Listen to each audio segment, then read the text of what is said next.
असतो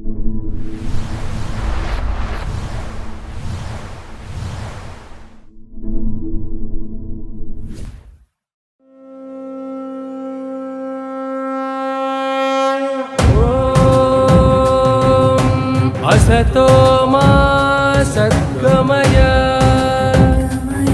तमसो मा ज्योतिर्गमय मृत्योर्मा अमृतंगमय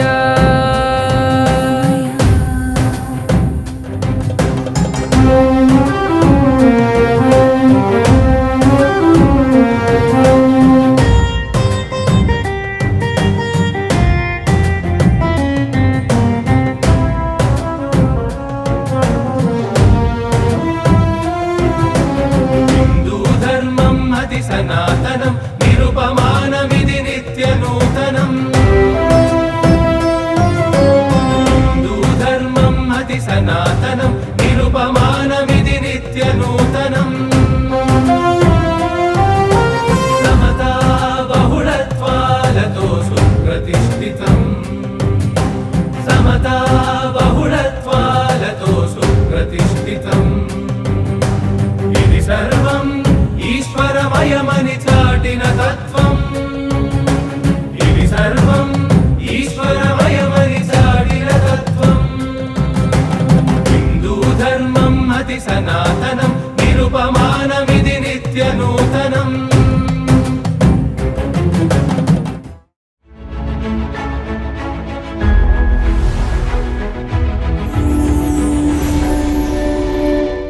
అన్నమయ్య గృహ సాధన ఉద్యమం మీకు అందరికీ తెలిసినటువంటి విషయమే.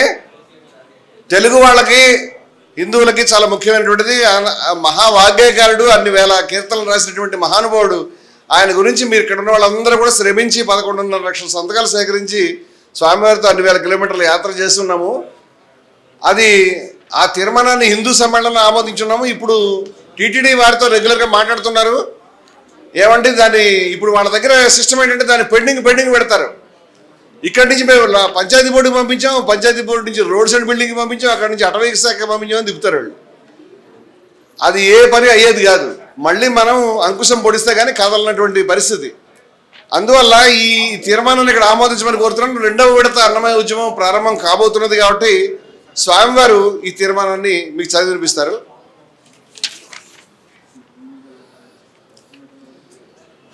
ఓం నమో వెంకటేశాయ. 11,50,000 సంతకాలు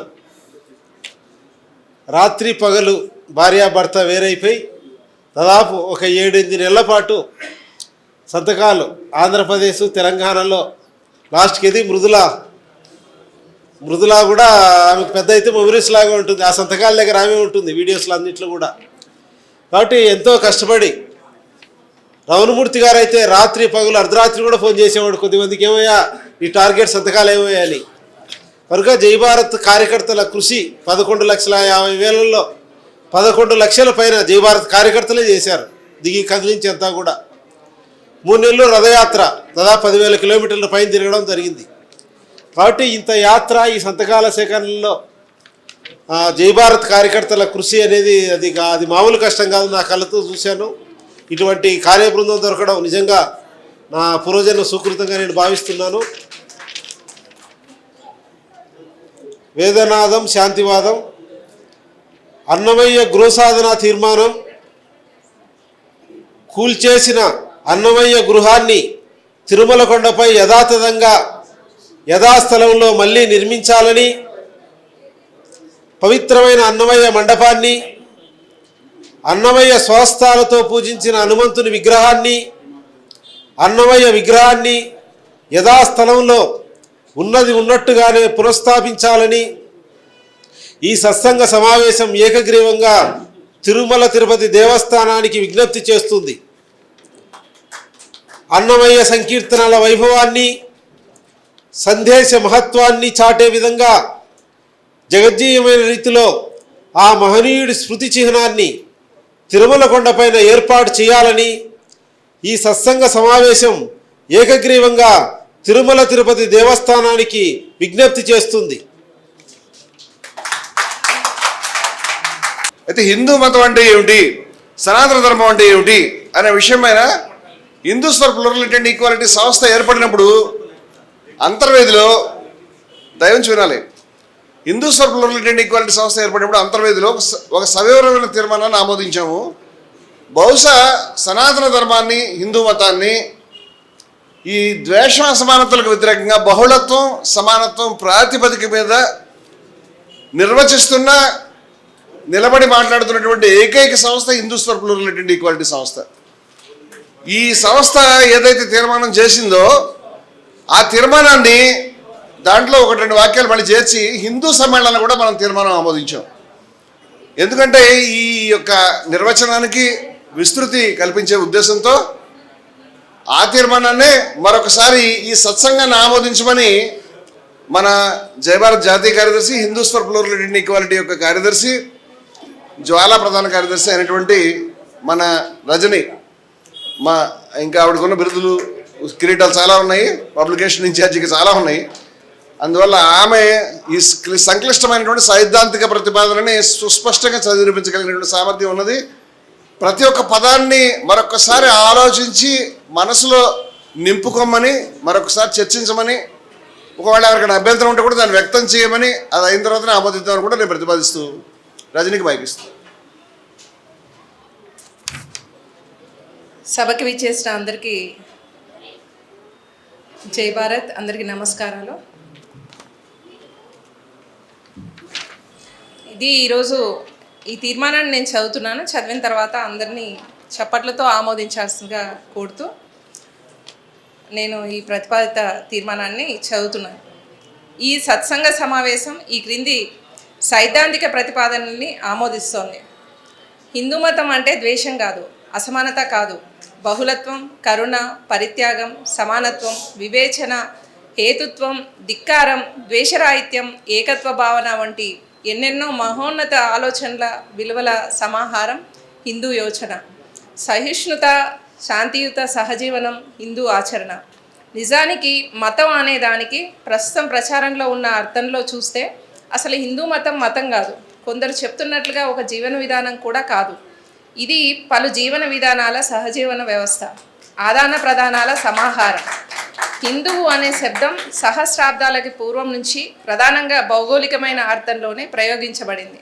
మతం యొక్క చెలామణిలో ఉన్న ఆధునిక నిర్వచనాలని అనుసరించి హిందూ మతం అనే దాన్ని ఒక మతంగా చెప్పలేము.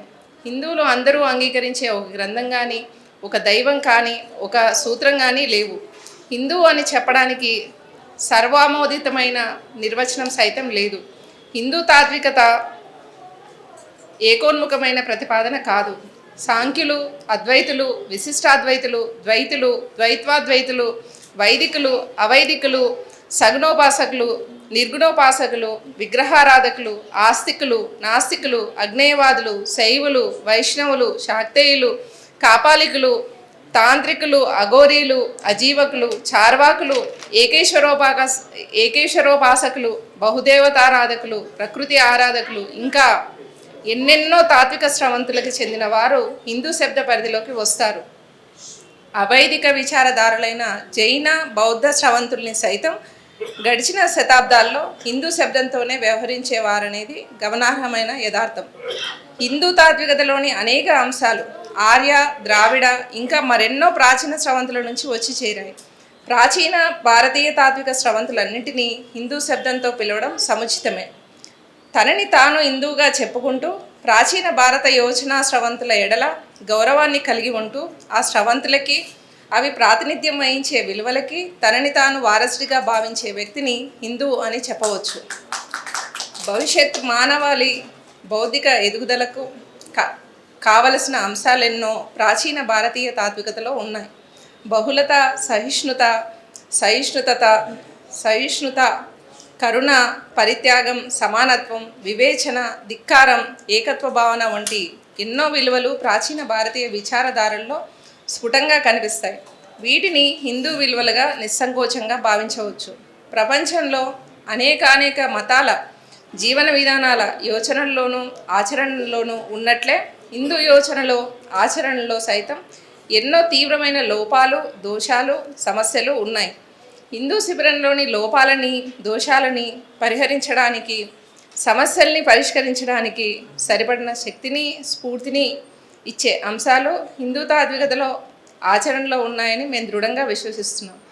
లోపాలని దోషాలని పరిహరిస్తూ ప్రాచీన మహోజ్వల నిరుపమాన హిందూ తాత్విక భావన వారసత్వాన్ని పరిరక్షించుకోవడం, సమున్నతంగా ఎత్తిపట్టుకోవడం, అభివృద్ధి పరచుకోవడం, హిందూ మతాన్ని విద్వేష మౌఢ్య అసహన అసమానత్వ భావాల సంపుటిగా చిత్రించే దౌష్ట్యాన్ని తిప్పికొట్టడం ఇవాల్టి చారిత్రక కర్తవ్యమని భావిస్తున్నాం. హిందూ మతాన్ని ద్వేషాన్ని రెచ్చగొట్టేందుకు, ఆడంబర ప్రదర్శనకు, రాజకీయ లబ్ధికి ఉపయోగించుకునేందుకు జరుగుతున్న ప్రయత్నాల్ని ఖండిస్తున్నాం. ఇది తీర్మానం.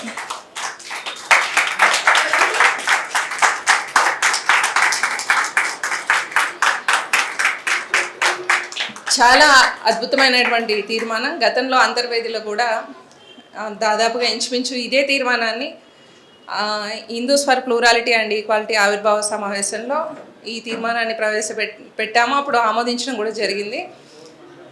అయితే ఈరోజు ఉదయం నుంచి ఏదైతే జరుగుతుందో నాకైతే ఇది చాలా అపూర్వం. ఈరోజు చాలా అద్భుతం. ఉదయం అంటే వేరే లోకంలోకి వెళ్ళాను. ఎందుకంటే ఆ రోజు అంబేద్కర్ పోరాటం చేశాడు, మనుస్మృతి దానం చేసి స్త్రీలకు కానీ లేకపోతే శూద్రులకు కానీ అంటే వేదాధ్యయనం చేయడానికి కాదు, కనీసం వేద శ్రవణానికి కూడా ఆ హక్కులు నిరాకరించబడ్డ చరిత్ర ఉన్నటువంటి సందర్భంలో ఈరోజు ఇక్కడ చూస్తే దాదాపు 90% పైగానే ఈరోజు ఇక్కడ దళితులు, శూద్రులు, మహిళలు ఉండడం అనేది కనిపిస్తుంది. ఈరోజు చోలారా విన్నాము. తర్వాత మనకి చూస్తే అంటే వేదాలకు సంబంధించి చూస్తే ఎవరైనా మతము అనగానే రామరామ అని ఏదో చెవులు మూసుకొని అయ్యయ్యో పాపం ఏదో వింటున్నట్టుగా చేసే పరిస్థితి చాలా చోట్ల కనిపిస్తుంది. అలాంటి సందర్భంలో నేను లాస్ట్ 2-3 డేస్ నుంచి నేను షాక్ అవుతున్నాను. ఏంటంటే రమణమూర్తి గారిని చూసి. ఎందుకంటే ఈరోజు చదివినటువంటి ఏవైతే రుక్కులు ఉన్నాయో, వేద రుక్కులు ఉన్నాయో అవన్నీ కూడా ఆయన సెలెక్ట్ చేసినటువంటి రుక్కులు. అంటే వేదాల్లో అంటే ఎంత తీవ్రమైన అన్వేషణ ఉంటే అది సాధ్యము అనేది ఆయన చూసి నేను అసలు ఆశ్చర్యంలో నోట మాట రాకుండా అయిపోయాను నేను లాస్ట్ 2-3 డేస్ నుంచి కూడా. ఎందుకు అనంటే ఆయన మొత్తం వేదాల్లోంచి అన్ని సమానత్వాన్ని ఏవైతే బోధిస్తున్నాయో ఆ రుక్కులన్నీ కూడా తీసి ఆ 12 సంవత్సరాలు వాళ్ళు అభ్యాసం చేసినటువంటి వాళ్ళతో పండితులకి ఈ లిస్ట్ అంతా ఇచ్చి ఇవి చదవమని ఆయన చెప్పడం అనేది ఎంత కమాండ్ ఉంటే ఇది సాధ్యమో అని అనిపించింది.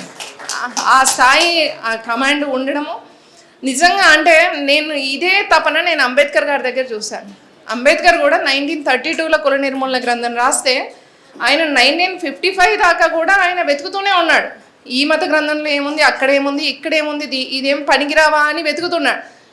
అయితే అలాంటి ఎట్టి పరిస్థితుల్లో హిందూ మతంలో ఏవో ఉన్నాయి, సమానత్వాన్ని బోధించి ఉన్నాయి, లేకపోతే ద్వేషాన్ని కాకుండా మనకి శాంతిని, ప్రేమని, కరుణని బోధించే అంశాలు హిందూ మతంలో ఉన్నాయి. వాటిని ఎట్లాగైనా పట్టుకోవాలి అని చెప్పేసి ఆ రకంగా తప్పించడం అనేది నేను రమణమూర్తి గారిని కల్లారా చూసిన ఈరోజు అవన్నీ కూడా చదువుతుంటే చాలా మైమర్చిపోయాను.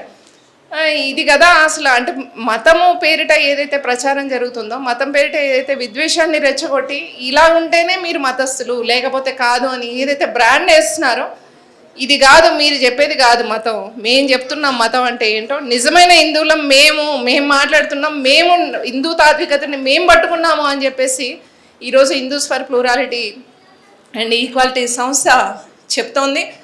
అందరూ కూడా ఈరోజు రామరాజ్యం పేరిట వాళ్ళు వచ్చి ఆయన మీద దాడి చేస్తున్నారంటే మీరు ఇంతకాలం నుంచి ఏదైతే పెంచి పోషించారో, గత 30 సంవత్సరాలుగా 25 సంవత్సరాలుగా ఏదైతే పోషించారో దాని పర్యవసానమే ఇది. దాని పర్యవసానంగా కనిపిస్తోంది.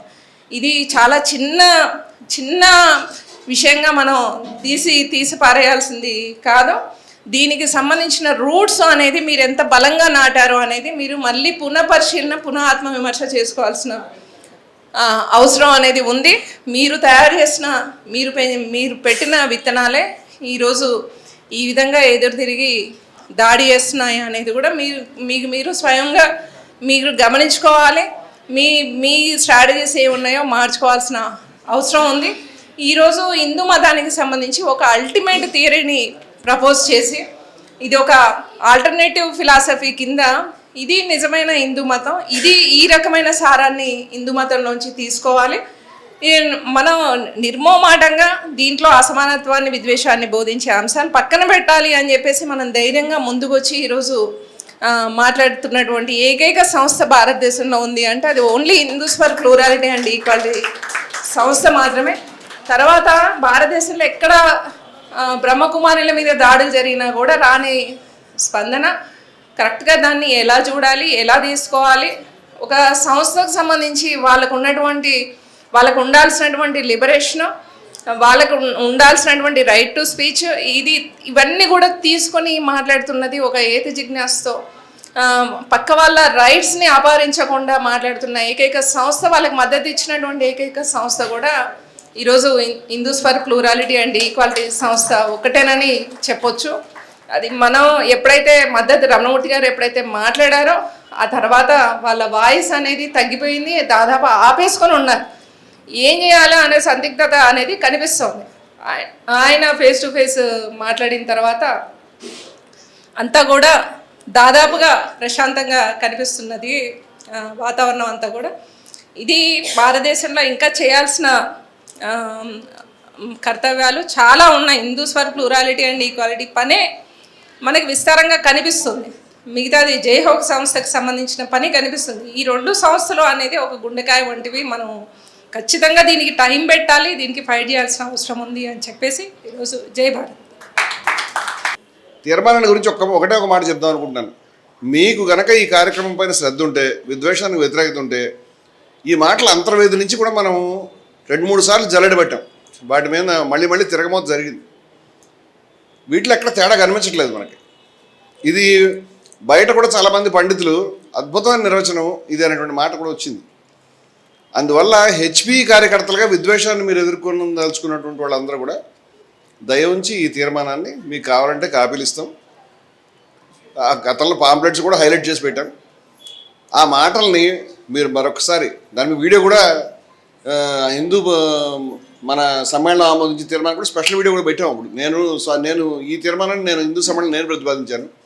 హెచ్పి సభలో కూడా మొట్టమొదటి ప్రారంభ సభలో కూడా నేను ప్రతిపాదించాను. వీటిని అందరూ కూడా తప్పనిసరిగా నిద్రలో లేపడిగితే హిందూ మతం అంటే ఏంటి, హిందూ అంటే ఎవడు, హిందూ మతాన్ని వ్యతిరేకించడం అంటే ఏంటి, హిందూ మతాన్ని అనుకూలంగా ఉండడం అంటే ఏంటి అనేది నువ్వు కనుక అర్థం చేయాలో చెప్పలేకపోతే కనుక ఈ యుద్ధం ఓడిపోతాం. సైద్ధాంతికంగా సాయుధులు కాకుండా మీరు యుద్ధంలో గడలేరు. ఆ విషయాన్ని గమనించమని కోరుతూ ఈ తీర్మానం అందరికి కూడా కంఠోపాఠం కావాలి, బాగా అర్థం కావాలి. ఒకవేళ దాంట్లో ఏమైనా ఇప్పటికి కూడా మళ్ళీ చెప్తున్నాను నేను, ఎందుకంటే we are always for correction, we are always for improvisation. ఎప్పుడు మనం మెరుగుపరుచుకోవాలి. దాంట్లో అభ్యంతరం ఉంటే మళ్ళీ కూడా మనం చర్చ చేసుకోవచ్చు. ఇప్పుడైతే ఈ తీర్మానాన్ని ఆమోదం జరిగింది కదా, మళ్ళీ ఆమోదించాలా? జరిగింది. కాబట్టి ఇప్పుడు ఇవాళ సినేరియోలో అంటే ఒక్కొక్కళ్ళొక తీర్మానం పెడితే చాలా టైం పడుతుంది. కాబట్టి అన్ని తీర్మానాల సెట్ని నేను లోక్నాథ్కి అప్పగించాను. మన జాతీయ కార్యదర్శి లోక్నాథ్ ఇప్పుడు, అలాగే సామాజిక విప్లవ పేరు నాయకుడు, మన జయభారత్ ఉద్యమంలో చాలా దశాబ్దాల తరబడి కమిట్మెంట్తో పనిచేసినటువంటి మనం గర్వంగా చెప్పుకునేటువంటి మన నాయకుడు. ఇక్కడ ఇవాళ జరుగుతున్నటువంటి సినేరియోకి సంబంధించిన తీర్మానాలు ఒకదాని తర్వాత ఒకటి చదువుతాడు. ఇవన్నీ ఒక సెట్ కాదు. ఏ తీర్మానానికి ఆ తీర్మానాన్ని అది అవ్వగానే మీరు ఆమోదిస్తున్నారా, చర్చిస్తున్నారా చెప్తే దాన్ని చేయడం జరుగుతుంది. వివిధ ప్రాంతాల నుంచి, వివిధ శాఖల నుంచి వచ్చేసినటువంటి మిత్రులందరికీ కూడా కృతజ్ఞతలు, ధన్యవాదాలు. నేను ఇప్పుడు తీర్మానాలు చదువుతాను. చదివిన తర్వాత ఏదన్నా అభ్యంతరం ఉంటే దాన్ని చెప్పండి. లేదంటే ఏకాభిప్రాయం ఉందంటే మీ చప్పట్లతో మద్దతు తెలియాల్సిందిగా కోరుతూ మొదటి ప్రతిపాదనని నేను చదువుతున్నాను మిత్రులారా. శ్రీ రంగరాజన్ గారి పైన దాడికి పాల్పడిన నేరగాళ్ల ముఠాని కఠినంగా శిక్షించాలని, ఈ నేర ముఠా వేళ్లు ఎంతవరకు వ్యాపించాయో పసిగట్టి సమూలంగా నిర్మూలించాలని ఈ సత్సంగ సమావేశం ఏకగ్రీవంగా తీర్మానిస్తుంది. Thank you.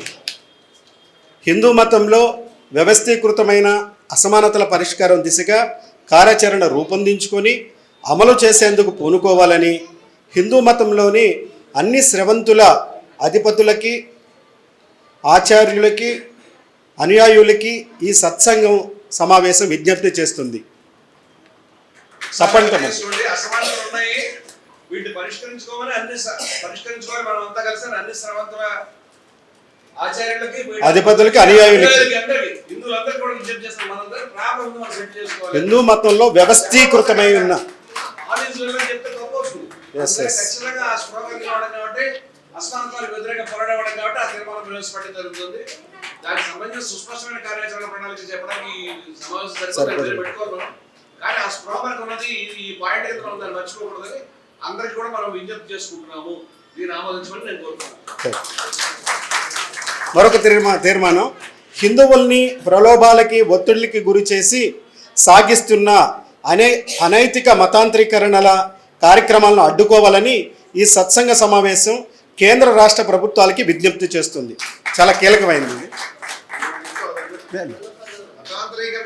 మరొకసారి చదవండి. హిందువుల్ని ప్రలోభాలకి, ఒత్తిడికి గురి చేసి సాగిస్తున్న అనైతిక మతాంతరీకరణల కార్యక్రమాలను అడ్డుకోవాలని ఈ సత్సంగ సమావేశం కేంద్ర రాష్ట్ర ప్రభుత్వాలకి విజ్ఞప్తి చేస్తుంది. మతాంతరీకరణ, ఒత్తిడులకి, అలాగే ప్రలోభాలు చేస్తున్నటువంటి మతాంతరీకరణలు అనైతికమైనవి, అవి అడ్డుకోమని కేంద్ర రాష్ట్ర ప్రభుత్వాలు మనం కోరుతున్నాము. అయితే ఒకటి మన అవగాహన ఏంటంటే, ఎవరైనా ఇంకొకటి మతం మారడమే ఒక టార్గెట్ కింద ఒక ప్రోగ్రామ్ మీద ముందుకు వెళ్తుంటే వాళ్ళు సమాజంలో ఉద్రిక్తతలు తీసుకొస్తున్నారు, సమాజంలో ఇబ్బందులు పాలు చేస్తున్నారు అనేటువంటి విషయాలు కూడా అవగాహన మనకు ఉన్నది. కానీ మనం బ్లాంకెట్ గా మతాంతరీకరణ బ్లాన్ చేయమని అడగడం లేదు. ఎవరైనా ఒక వ్యక్తి ఒక ధర్మం నుంచి మరొక ధర్మాలుకుంటే దాంట్లో ఏ అభ్యంతరమో ఆ హృదయ పరివర్తన ఎవ్వరూ అడ్డుకోలేరు. ఆ సంస్కారం కూడా కాదు. అయితే హిందువుకి ఎవరికైనా వేరే ధర్మం నచ్చితే దాంట్లో వెళ్ళొచ్చు, వేరే ధర్మీయుడికి ఈ ధర్మం నచ్చితే దీంట్లోకి రావచ్చు. అది లేదు అన్ని ధర్మాలను గొప్పతనాన్ని కూడా ఫాలో అవుతారు కూడా ఎవరైనా చెప్పుకోవచ్చు. ధర్మం ఎక్కర్లేదు, నేను ధర్మం లేకుండా ఉంటాను కూడా చెప్పవచ్చు. అది వారి యొక్క వ్యక్తిగతమైన కూడా హక్కు. దాన్ని మేము అడ్డుకోవడం లేదు. అనైతికమైన ప్రలోభాలు, అనైతికమైన ఒత్తిళ్లు మీరు క్రియేట్ చేసి అది ప్రోగ్రామ్ కింద చేసే విధానాన్ని ఖచ్చితంగా అడ్డుకోకపోతే సొసైటీ ఇప్పుడు బ్రేక్ ఆఫ్ ది ఎడ్జ్కి వచ్చాము. ఆ మాట చెప్పకపోతే కంటే చాలా ఇబ్బంది అవుతుంది. హిందువుల మనసులు దొరిచేస్తున్నాయి కాబట్టి వాళ్ళు మతం వాళ్ళ శక్తులు ఎవరు పోతారు అవగాహన ఉన్నాము. అంచేత మతాంతరీకరణకు సంబంధించినటువంటి ఈ తీర్మానాన్ని ఖచ్చితంగా అందరూ ఆమోదించమని. Thank you. మరొక తీర్మానం చదువుతాను. హిందూ మతం యొక్క బహుళత్వ స్వభావాన్ని విస్మరించి మతాన్ని ఏకోన్ముఖమైన ఏకశిలా సదృశ్యమైన రీతిలో చిత్రీకరించేందుకు చేసే ప్రయత్నాలని ఈ సత్సంగ సమావేశం నిరసిస్తుంది. విభిన్న హిందూ స్రవంతులపైన, సాంప్రదాయాలపైన సాగుతున్న ఒత్తిడులు, దాడులు హిందూ స్ఫూర్తికి వ్యతిరేకమని ఈ సత్సంగం భావిస్తుంది. ముఖ్యంగా ఇటీవలి కాలంలో షిరిడి సాయి భక్తి సాంప్రదాయం పైన, బ్రహ్మకుమారుల సాంప్రదాయం పైన, అలాగే శ్రీపాద వల్లభ సాంప్రదాయం పైన సాగుతున్న ఒత్తిడులు, దాడులు ఆగిపోవాలని ఈ సత్సంగ సమావేశం ఏకగ్రీవంగా తీర్మానం చేస్తూ ఉంది. అర్థమైంది కదా స్పష్టంగా? మరొక ఎక్స్ప్లెయిన్ చేస్తాను. అదే మనం చెప్తున్నటువంటి విషయం ఏంటంటే, హిందూ మతంలో ఒక మోనోలిథిక్ మోడల్ లేదు. ఇది ఇలా ఉంటేనే నువ్వు హిందువు అని ఎవరైనా చెప్పడానికి కోరుకుంటే అసలు హిందూ మతం యొక్క స్వభావాలుగా జరుగుతావు అలా చెప్పడానికి లేదని చెప్తున్నాను. రెండోది ఏంటంటే, కొన్ని విలువలకు కట్టుబడినటువంటి పద్ధతిలో హిందూ మతం ఉన్నది, కొన్ని విలువలు వ్యతిరేకిస్తున్నది. అంతే, అంతకు దాటిని అడుగు ముందుకు వేయడానికి వీల్లేదు. ఇదే చీర, ఇదే బొట్టు, ఇదే కట్టు, ఇదే సిద్ధాంతం అని కాదంటే నువ్వు కాదు అంటే ఇది హిందూ మత స్వభావం కాదు, మేము అంగీకరించమని చెప్తున్నాం. ఆ రకమైన పద్ధతుల్లో జరుగుతున్న దాంట్లో స్పెసిఫిక్ గా 3 సంవత్సరాల యొక్క పేర్లు మనం చెప్పుకున్నాం. షిరిడి సాయి మీద జరిగినటువంటిది లక్షలాది భక్తుల హృదయాన్ని కలచవేస్తుంది. దాన్ని అంగీకరించమని చెప్తున్నాం. బయట జరుగుతున్నటువంటి దుర్మార్గాలు, దాంట్లో ప్రచారాలు, ఒత్తిళ్లు, బెదిరింపులు అన్ని వచ్చినాయి మాటలు, దాడులు అనేటువంటి మాట కూడా.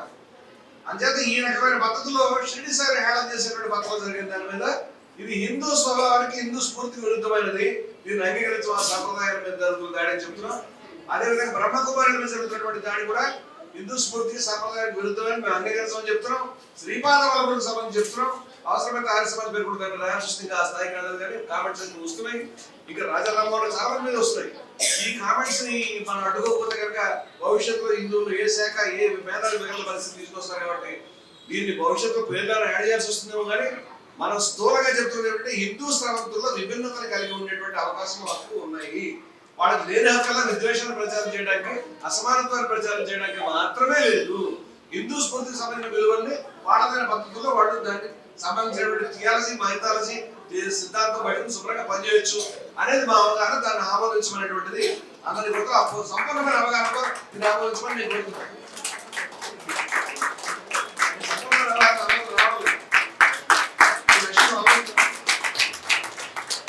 Thank you. మరొక తీర్మానం. హిందూయేతర మతాల ఆవరణల్లో సాగుతున్న విద్వేష, అసహన ప్రచారాలు, వివక్షలు, హింసాత్మక ప్రేరేపణలు, కవ్వింపులు, దాడులు నిలువరించబడాలని ఈ సత్సంగ సమావేశం భావిస్తుంది.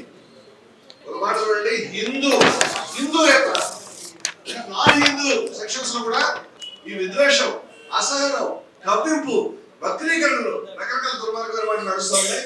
వీటన్నిటి కూడా మనం ఖండిస్తున్నాం. ఒక హిందువులు చేస్తున్నారు, మిగతా వాళ్ళంతా పవిత్రంగా కూడా అనుకోవడం లేదు. బయట నుంచి కూడా ఇట్లాంటి ఒత్తిడులు, ఇట్లాంటి విద్వేషం, ఇట్లాంటి కవ్వింపులు, ఇలాంటి వక్రీకరణలు ఇవి జరుగుతూ ఉన్నాయి. ఇవి తప్పు. మతాల ఆవరణలో జరిగేటువంటి ఈ పద్ధతి తప్పు అనేటువంటి దాని మీదే మన పాంప్లెట్ మొదలు రాసుకునే విషయాన్ని కూడా అధ్యాత దీని తీర్మాన రూపంలో మనం ఆమోదించడం ద్వారా దుర్మార్గం ఎక్కడో మనం ఖండిస్తాం. కానీ ఇది హిందూ మతం క్లీన్ ఉండడం, మిగతా మతాలు ఎట్లా పోయినా పర్వాలేదు అభిప్రాయం కాదు.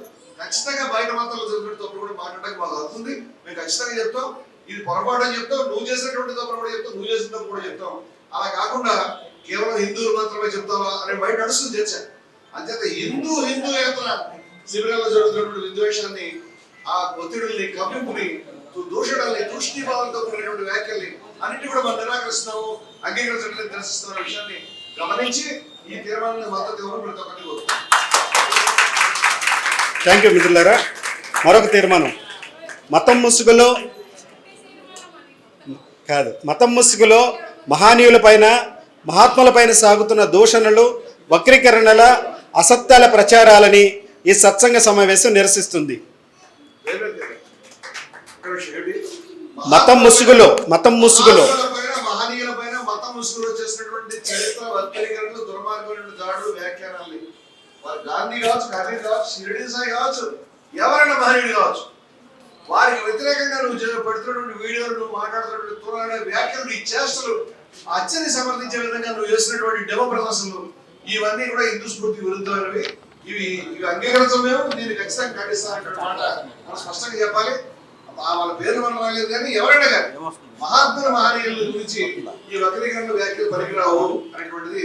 వక్రీకరణలు, దూషణలు, దూరలాటం అవన్నీ కూడా వారు చెప్పారు. ఈ తీర్మానాన్ని ఆమోదించవలసి కోరుతున్నాడు. ఎవరికైనా అభ్యంతరం ఉంటే వారు చెప్తే కనుక ఇక్కడ చర్చ తీసుకోవచ్చు. అభ్యంతరం లేదు దాంట్లో. ఈ తీర్మానం మొదలై చెప్పాను, నేను మళ్ళీ చెప్తున్నాను. చివరి తీర్మానం. రాజకీయ శక్తుల జోక్యం, మతాల్ని రాజకీయ ప్రయోజనాలకి ఉపయోగించుకునే ధోరణులు తక్షణమే నిలిచిపోవాలని కూడా ఈ సత్సంగ సమావేశం భావిస్తుంది. చాలా ముఖ్యమైన మాట చివరిలో వచ్చినటువంటి మాట. రాజకీయ నాయకులకి చేతులు జోడించి చెప్తా ఉన్నాం, దయవుంచి మతానికి దూరంగా ఉండండి. మతపరమైన కార్యక్రమాలను మీరు దూరి అడ్వాంటేజ్ తీసుకోవడానికి, మీ ఓటు బ్యాంక్ పెంచుకోవడానికి మతాన్ని ఉపయోగించుకోవడం మానివేయండి. ఈ మాటలు ఎక్కడ హిందూ శబ్దం లేదు. హిందువులకి, ముస్లింలకి, సిక్కులకి, క్రిస్టియన్లకి ఎవరికైనా చెప్తున్నాం మేము. మతం వేరు, రాజకీయాలు వేరు. నీ రాజకీయాలు నువ్వు చేసుకో, నీకు కావాల్సినటువంటి స్కీములు పెట్టుకో, నీకు కావాల్సిన ప్రజా సంక్షేమ పథకాలు, నీ యొక్క విధానాలు ఏమున్నాయో చెప్పుకో. కానీ మతం పేరు తీయకూడదు. మతం పేరు మీద రాజకీయ పార్టీలు మతంలో జోక్యం కల్పించుకుని వాళ్ళ ప్రయోజనాల గురించి వాళ్ళు సంస్థలను ఏర్పాటు చేసుకుని సభలు నడిపించి మతం ముసుగులో రాజకీయాలు జరుగుతోంది మన కళ్ళ ముందు. ఇది హిందూ కాదు, అన్ని మతాల్లో జరుగుతోంది. దీన్ని ఈ యొక్క సత్సంగం ఖండిస్తూ ఉన్నది. ఇది తప్పని చెప్తా ఉన్నది, అర్జెంటుగా నిలిచిపోవాలని చెప్తా ఉన్నది. దీన్ని బలపరచమని నేను కోరుతున్నాను. థ్యాంక్ యూ మిత్రులారా. ఏ పర్పస్తో మనం ఈ సభను ఏర్పాటు చేస్తామో ఆ పర్పస్తో ఉన్నటువంటి తీర్మానాలని సభ ఆమోదించినందుకు నేను ధన్యవాదాలు చెప్తూ